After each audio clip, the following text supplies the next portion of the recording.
Tuscany is one of the most famous regions of Italy.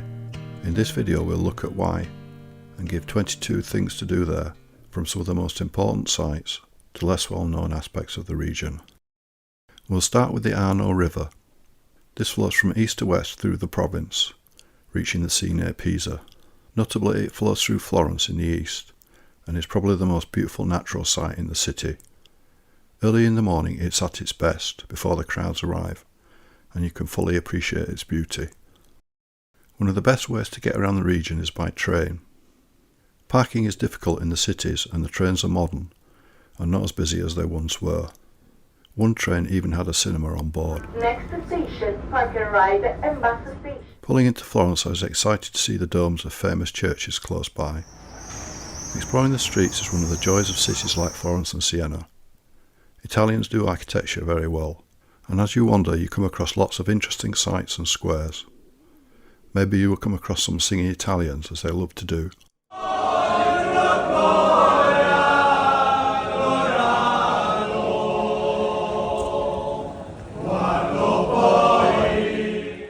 Or some strange or interesting sculptures. As well as the main sites, there are many lesser known but still beautiful buildings. Sometimes follow the noise and you will be surprised what you find.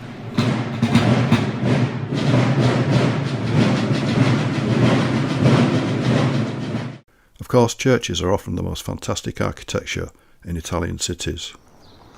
Cathedrals or duomos are the largest, and both Florence and Siena have magnificent cathedrals.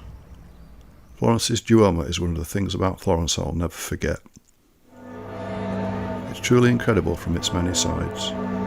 Its huge dome, bell tower and coloured marble make it beautiful at any time of the day. The detail is amazing and took over 140 years to complete, back at the end of the 1200s. The bronze doors are especially intricate, weathered green through the centuries with oxidisation. Its architect was Arnolfo di Cambrio, and you can find a statue of him next to the Duomo, looking up at it.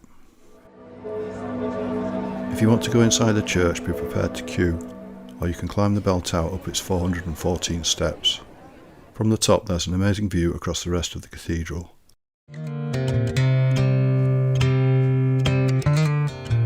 Siena too has an amazing Duomo. Only part of what was originally planned, it's still an incredible building.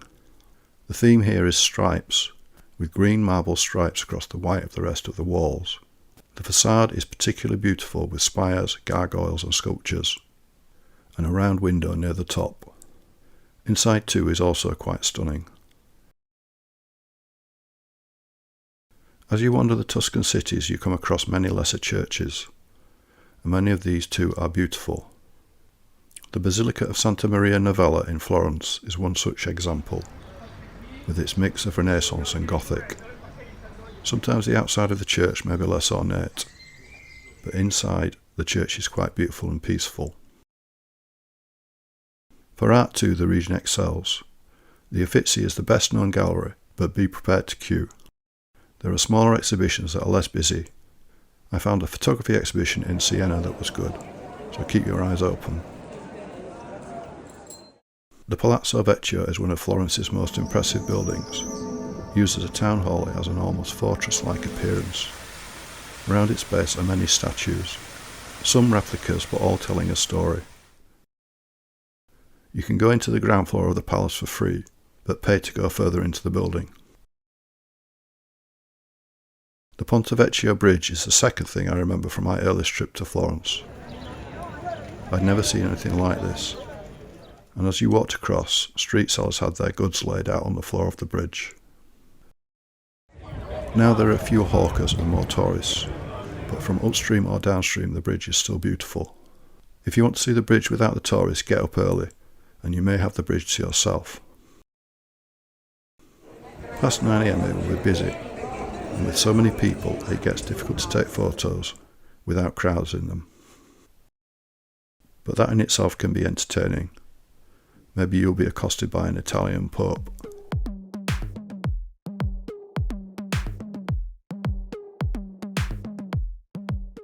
The third thing I remember is the Boboli Gardens. Not so much the gardens, but the view across the city with its domes and towers.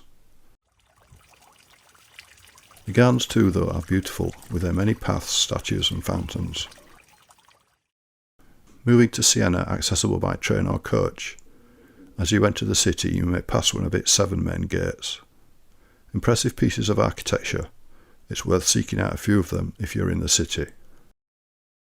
Most of the gates are within a 20-minute walk of the historic centre, and you can see panoramic views of the surrounding countryside as you walk out to them or through them.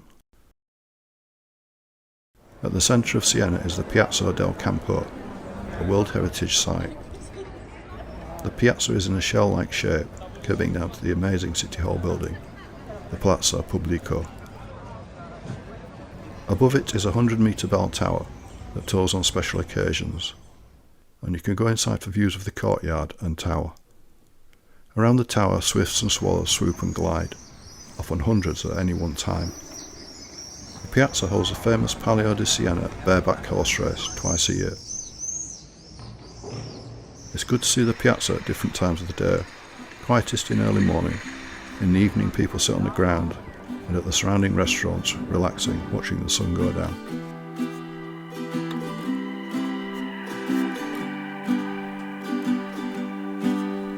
Close to the piazza is the city fortress, now used as a venue for outdoor events from its amphitheatre. You can walk around the gardens on the wide walls and look across at the views of the city. It was nice and quiet when I visited, but down below I could see crowds of tourists heading into the city.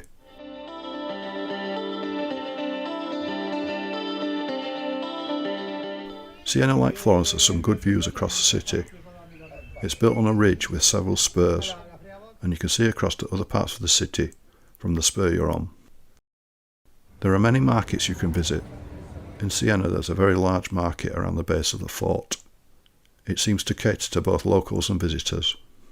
In Florence I visited 2 markets, the Piazza Santo Spirito flea market, which was quite pleasant and not too crowded, on the south side of the river, and the San Lorenzo leather market, which had all manner of leather goods for sale. Of course there are many types of goods available in Tuscany, both at markets and in regular shops. If you just want to buy postcards, or maybe buy some Chianti wine, there's plenty of options. And food too is a Tuscan speciality. You can search out simple traditional Tuscan food, or just enjoy some good pasta or pizza. My favourite time to walk in Tuscany is in the early mornings before the sun gets hot, and the crowds flood into the cities. With only the road sweepers up at this time, you can see the sights of the city before they get busy.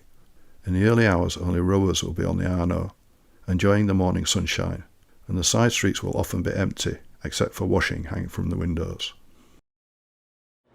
Evening walks too have a different character from the daytime. There may still be crowds, but they are much more relaxed, settling down for the night. The buildings all look different, sometimes ghostly white, or paler pastels, and the Italians enjoy their La Passeggiata, or evening stroll, unwinding.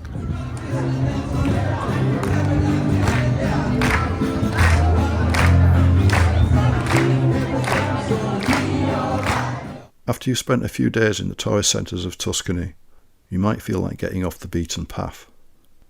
I picked a random town and spent 2 nights there, just to see how it was away from the tourists.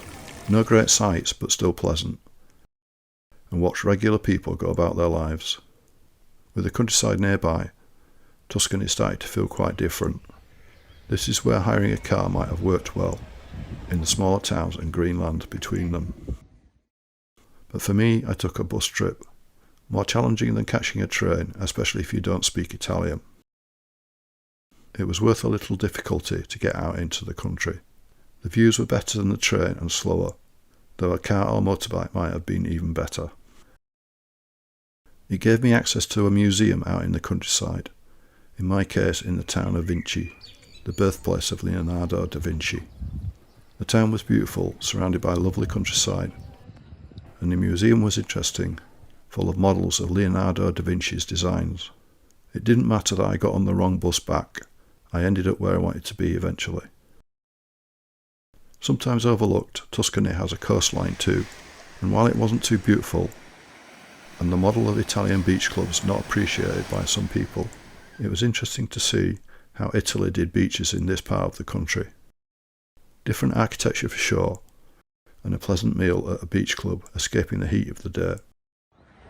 And finally, that great tourist attraction of Italy, not to be missed, the Leaning Tower of Pisa. Fun to hang out with the crowds and watch them pulling shapes. It truly has an incredible lean. The Arno 2 in Pisa is beautiful as it heads towards the sea, and it was time for one last train to the airport, and my 22 things to do are over. Thanks for watching if you made it to the end.